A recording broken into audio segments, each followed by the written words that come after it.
The COVID-19 pandemic, the numbers for our state. Infections are declining. That's what the latest numbers show. Just over 2,500 new cases reported yesterday. That's an improvement. 82 additional deaths were reported yesterday as well. Testing numbers dropped slightly, but overall they're showing our weekly average positivity rate is falling. It is now nearly 10%. The goal is less than 5%. That's a major improvement. The pandemic continuing to shine a light on a deep-rooted issue for many communities all across our nation: racial and ethnic disparities in health care.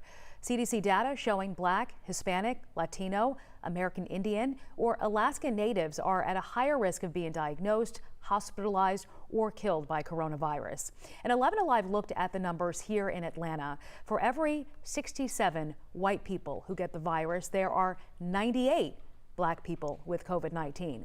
Now, Atlanta Mayor Keisha Lance Bottoms is addressing the issue with a new administrative order.